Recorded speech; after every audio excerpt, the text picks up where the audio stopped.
Good morning class. Very good morning to all of you. कैसे हैं आप सभी लोग? उम्मीद है कि आप सभी ठीक होंगे। इस वक्त एहतियात से रहिए, बहुत ज़्यादा ज़रूरी है एहतियात रखनी, और साथ में अपनी स्टडीज़ भी कंटिन्यू करते रहिए। तो as decided earlier we are today going to study the battle of Plassey. इससे पहले हमने काफ़ी सारी चीज़ें चैप्टर सेकेंड में what lured the Europeans to India, हमने बहुत सारी चीज़ें पढ़ी कि क्या वजह थी जिसकी वजह से ब्रिटिश ईस्ट इंडिया कंपनी ने यहाँ पर आना शुरू किया अपने ट्रेड के लिए। और उसी का हम अब we are going to continue. तो battle of Plassey, what is this battle of Plassey? तो it took place on 23 June 1757।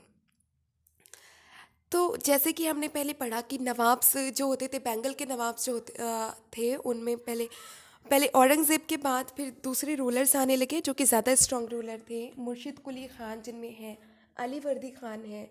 Ali वर्दी ख़ान की डेथ के बाद आए सिराजुद्दौला। तो Sirajuddaulah refused to grant concession to the company. अभी तक कंपनी क्या कर रही थी, वो इंडिया में आते थे और इंडिया से कंसेशन पर बहुत सारा सामान लेकर चले जाते थे और उसको अपनी जगह पर जाकर वहीं ब्रिटिश में जाकर बेच दिया करते थे। लेकिन अब जब सिराजुद्दौला वहाँ पर आए, सिराजुद्दौला दबने वालों में से नहीं थे, तो सिराजुद्दौला ने साफ मना कर दिया कि वो कंसेशन नहीं देंगे। और the nawabs demanded large taxes from the companies right to trade. अब कंपनी से वो टैक्सेस की डिमांड करने लगे सिराजुद्दौला। इस तरह से अब यहाँ पर दाल नहीं गल रही है ब्रिटिश की, क्योंकि ब्रिटिश तो क्या कर रहे थे, यहाँ से खूब सारा कंसेशन पे माल खरीद कर बहुत सस्ता सस्ता उसको ले जाकर खूब महंगा बेच रहे थे, जिससे उनको बहुत फ़ायदा मिल रहा था। लेकिन अब क्या हो रहा है, अब सिराजुद्दौला जो नवाब आए हैं उन्होंने मना कर दिया कि नहीं, अब ऐसा नहीं होगा, आपको टैक्स पे करने होंगे। तो all these conflicts led to the battle of Plassey. इन सभी की वजह से क्या हुआ, वहाँ पे बैटल ऑफ प्लासी की स्टार्टिंग शुरू हो गई। तो battle of Plassey was a major battle that took place on 23rd June 1757 at Plassey in Bengal. तो इसमें होता क्या है, इसमें विक्ट्री होती है ब्रिटिश ईस्ट इंडिया कंपनी की नवाब ऑफ बंगाल सिराजुद्दौला से।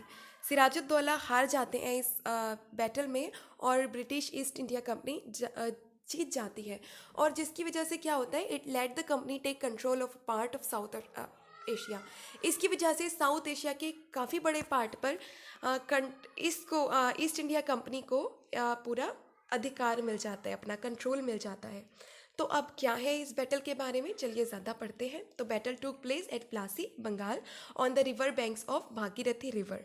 भागीरथी रिवर की बैंक पर ये प्लासी में, जो कि बंगाल में है, यहाँ पे ये बैटल हुआ। And battle was fought for 7 years। 7 सालों तक ये बैटल लगातार लड़ा गया। तो नवाब दरअसल होता क्या है, अब जब उन्होंने देखा जो जो जैसे कि नवाब ने बहुत सारी चीज़ें रख दी थी कि आपको हमें टैक्सेस देने पड़ेंगे और आप ये नहीं कर सकते, वो नहीं कर सकते, बहुत सारी चीज़ें उन्होंने जो ईस्ट इंडिया कंपनी थी उन पर लगा दी थी। ईस्ट इंडिया कंपनी इनकी बात मानने को तैयार नहीं थी। ये सारी चीज़ें देखते हुए नवाब ने क्या किया, nawab marched with 30,000 soldiers to English factory at Kasim Nagar. Nawab गए अपने 30,000 सोल्जर्स के साथ कासिम नगर में जो इंग्लिश की फैक्ट्री थी वहाँ पर गए। He captured the company officials, locked warehouse and block ships. उन्होंने कंपनी के ऑफिशियल को वहाँ पर लॉक कर लिया, जितने भी ऑफिशियल्स थे, और जो वेयर हाउस था उसको भी लॉक कर लिया, कंपनी के ऑफिशियल्स को सॉरी कैप्चर कर लिया, बंद कर दिया। एंड ब्लॉक शिप्स, और जो शिप्स आती थी वहाँ से तो उनको भी उन्होंने क्या किया, ब्लॉक कर दिया। अब शिप्स को आना अलाउड नहीं था और जाना यहाँ से। तो ये सारी चीज़ें इस तरह से उन्होंने पाबंदियाँ उस पर लगा दी। अब ब्रिटिश को जब इस बात ने ब्रिटिश ने ये सब देखा तो ब्रिटिश को गुस्सा आया। तो British sent more soldiers under colonel Robert Clive. तो ब्रिटिश ने भी और बहुत सारे सोल्जर्स को, रॉबर्ट क्लाइव जो कि कर्नल थे, उनके अंडर में बहुत सारे सोल्जर्स को भेज दिया। तो Clive to control of the French fort of Chandernagore. अब चंदर नागपुर के फ्रेंच फोर्ट पर क्लाइव ने कंट्रोल कर लिया। तो ये सारे जो कन्फ्लिक्ट्स थे, these conflicts led to the battle of Plassey. इन्हीं सब कन्फ्लिक्ट्स की वजह से क्या होने लगा, बैटल ऑफ प्लासी होने लगा। तो ब्रिटिश फॉर्म्ड अब क्या हुआ, जब ये सारा जो बैटल ऑफ प्लासी होना था उसमें सिराजुद्दौला की आर्मी के जो लीडर्स थे, जिसमें मीर जफ़र थे और यार लुतुफ़ खान थे और राय दुर्लभ थे और इस तरह के और भी लोग थे। अब क्या हुआ, ब्रिटिश देख रही थी कि हमारे पास आर्मी कम है, हमारी आर्मी छोटी है, लेकिन ब्रिटिश जीतना चाहती थी उस बैटल को, क्योंकि अगर ब्रिटिश जीत गई तो ब्रिटिश को फिर बहुत ज़्यादा उसके बाद क्या होता, उसका कंट्रोल हो जाता इन सब एशिया, साउथ एशिया के काफ़ी हद तक के काफ़ी बड़े पार्ट पर। तो इसलिए ब्रिटिश ने क्या किया, it formed a conspiracy with Sirajuddaulah's army leaders. उन्होंने सिराजुद्दौला के आर्मी के लीडर्स के साथ उन्होंने क्या किया, एक कॉन्स्पायरेसी बना ली, मतलब सीक्रेटली उनके साथ पूरी प्लानिंग कर ली। उसमें कौन कौन थे, मीर जफ़र थे, यार लुत्फ़ खान थे और लाई दुर्लभ थे। तो अब क्या हुआ, मीर जफ़र, राय दुर्लभ and Yar Lutf Khan brought their soldiers near Plassey but did not join the battle. ये अपने सारे सोल्जर्स को लेकर तो आ गए प्लासी से, लेकिन उन्होंने बैटल को ज्वाइन नहीं किया। अब ये सारे हालात देखते हुए, क्योंकि अब क्या हुआ, जो बैटल को जब उन्होंने ज्वाइन नहीं किया तो इस तरह से यहाँ के जो सिराजुद्दौला की आर्मी कम पड़ गई। तो सिराजुद्दौला ने ये सारी चीज़ें देखी और Sirajuddaulah's army was beaten by about 3,000 soldiers of Colonel Robert Clive. Part of the reason of that British won was because Sirajuddaulah fled the battlefield, and the worry caused by the soldiers due to conspiracy.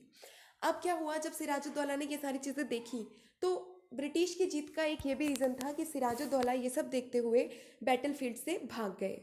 वो भाग गए, उसकी वजह से क्या हुआ, जो बाकी सोल्जर्स वहाँ पे लड़ रहे थे उनमें भी एक वरी जाग गई। वो भी बहुत ज़्यादा परेशान हो गए जब उन्हें पता चला कि ये सोल्जर्स की जो कॉन्स्पायरेसी थी, जो ब्रिटिश ने इन लीडर्स के साथ कॉन्स्पायरेसी कर ली थी। ये सारी चीज़ें देखते हुए अब यहाँ पे इस वजह से जो ब्रिटिश थी वो बैटल में जीत गई।